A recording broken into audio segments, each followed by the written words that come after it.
مسیحت میں آئے تھے ان کا یہ خیال تھا کہ وہ مسیحی جو غیر قوموں سے آتے ہیں انہیں لازم ہے کہ وہ مقدس موسیٰ کی شریعت کے مطابق رسومات پر وہ عمل بھی کرے۔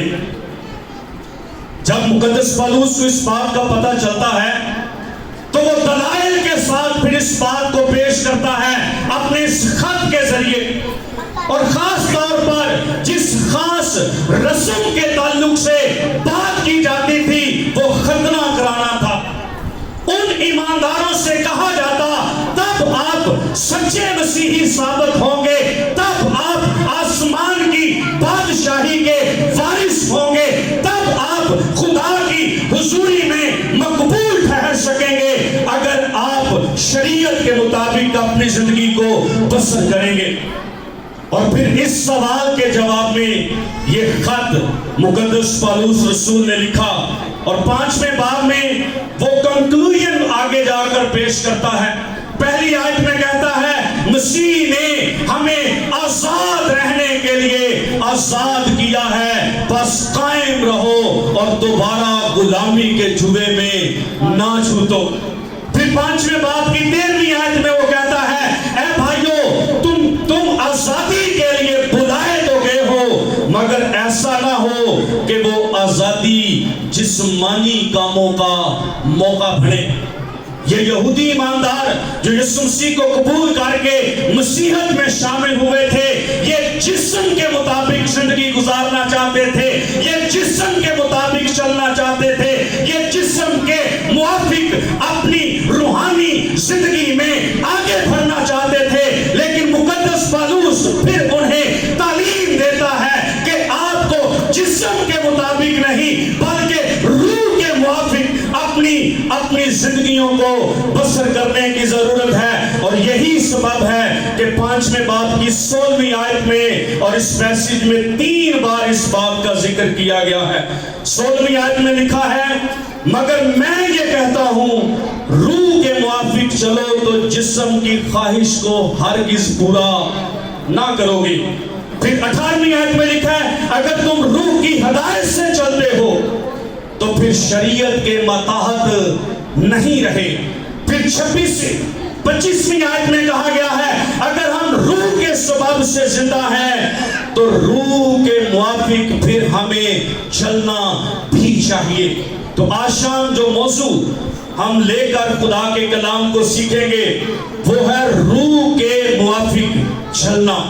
جیسا کہ اس کلیسیا کو اس بات کی ضرورت تھی، وہ جسم کے مطابق بڑھنا چاہتے تھے، وہ ان کاموں کو جو جسم کے ساتھ تعلق رکھتی تھی، جیسا کہ سر فرشت ختنہ کہا جاتا تھا۔ اور آج بھی اکثر اوقات یہ سوال مسیحی کلیسیا کے اندر پیدا ہوتا ہے کیا مسیحی کو ختنہ کرانے کی ضرورت ہے کہ نہیں؟ لیکن یاد رکھیے گا مقدس پالوس واضح طور پہ یہاں پر بیان کرتا ہے کہ آپ کو جسم کے موافق نہیں بلکہ روح کے موافق آگے بڑھنے کی ضرورت ہے۔ اور اس سلسلے میں وہ آگے 2 دلائل دیتا ہے۔ نمبر 1 چونکہ اب ہم روح کے سبب سے زندہ ہیں۔ کیا ہے؟ ہم روح کے سبب سے زندہ ہیں۔ جب تم نئی پیدائش حاصل کر چکے ہو، نئے سرے سے پیدا ہو چکے ہو، خدا کے روح القدس کی قدرت کے وسیلے سے نئے ہونے کا تجربہ حاصل کر چکے ہو، تمہاری پہلی پیدائش جو جسم کے اعتبار سے تھی تب تم جسم کے اعتبار سے زندگی گزارتے تھے، لیکن اب چونکہ مسیح پر ایمان لانے کے ذریعے سے، یسوع مسیح کو قبول کرنے کے ذریعے سے، یسوع مسیح کو پہن لینے کے ذریعے سے اب تم روح کے سبب سے زندہ ہو، تو لازم بات ہے کہ اب تم روح کے موافق اپنی زندگیوں کو بسر کرو، چونکہ آپ کی زندگی جو ہے وہ اب روح کے سبب سے ہے۔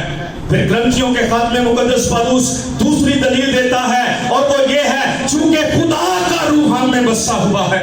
آپ گرنتھیوں کے خط اس کے 3 باب کی 16ویں آیت کو پڑھیں تو وہاں پہ آپ کو ملے گا کیا تم نہیں جانتے کہ تمہارا بدن روح القدس کا مقدس ہے اور خدا کا روح تم میں بسا ہوا ہے۔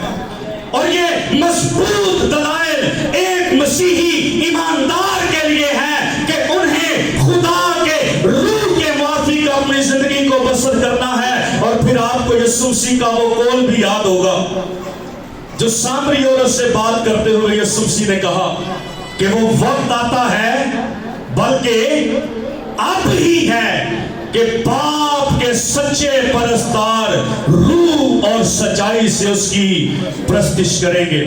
یہاں پر ایک لفظ کی تھوڑی سی کریکشن کرتا چلوں میں۔ پرستش جو ہے یہ گانا نہیں ہوتا۔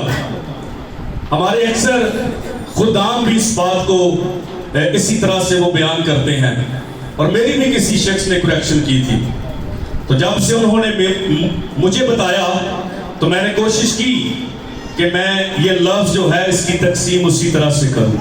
پرستش کا مطلب عبادت کرنا ہوتا ہے، لیکن عبادت کا ایک حصہ حمد و ستائش ہوتی ہے۔ آپ زبور کی کتاب پڑھ کے دیکھ لیں، آپ کو لفظ حمد ملے گا، ستائش ملے گا۔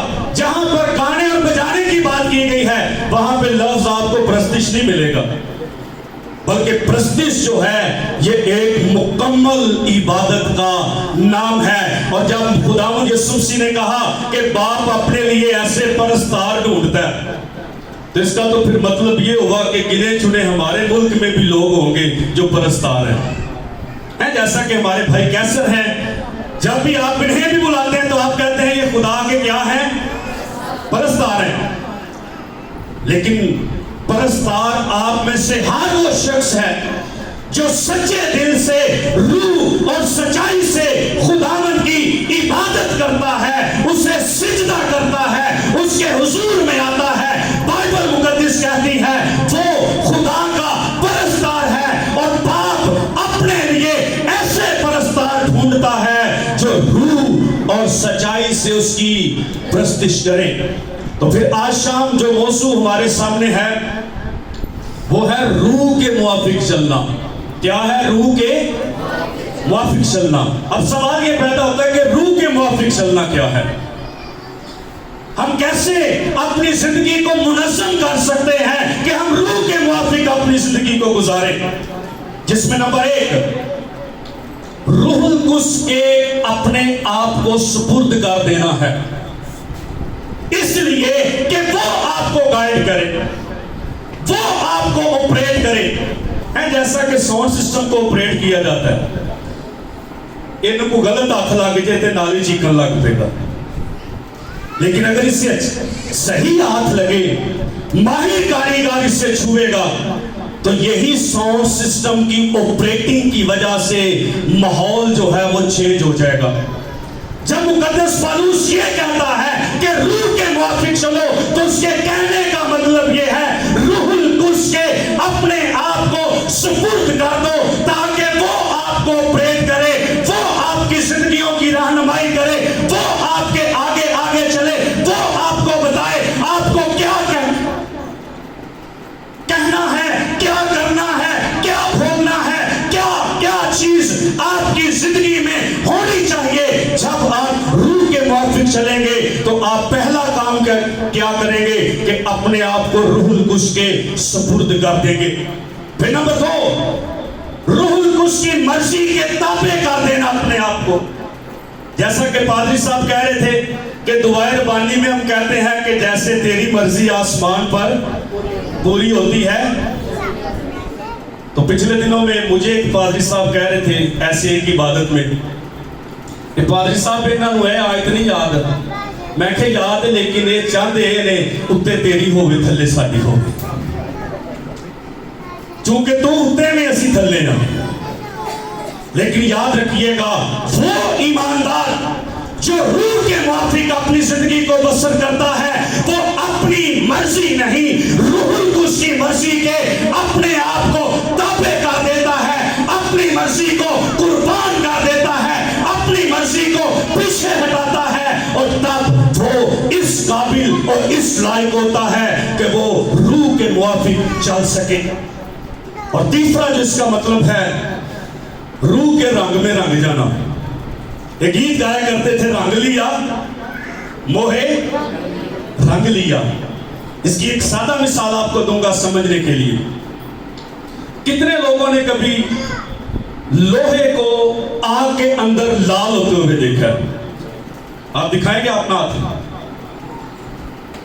اگر میں سائنسی اعتبار سے کسی ماہر سے پوچھوں تو وہ کہے گا جی لوہا لال نہیں ہوتا. کیوں بھائی؟ آپ 2 منٹ کے بعد اس سے باہر نکال لیں گے پھر وہ اپنے رنگ میں آ جائے گا. اگر اس کا کالا رنگ ہے وہ کالا ہو جائے گا, اگر اس کا اور رنگ ہے وہ رنگ آ جائے گا. لیکن جب تک وہ آگ کے اندر ہے اس کا رنگ کیا ہوگا؟ تو ثابت کیا ہوگا کہ لوہے کا رنگ لال نہیں ہے بلکہ لال رنگ آگ کا ہے. جب لوہا آگ کے اندر چلا جاتا ہے تو آگ کا رنگ اس پر بھی آ جاتا ہے.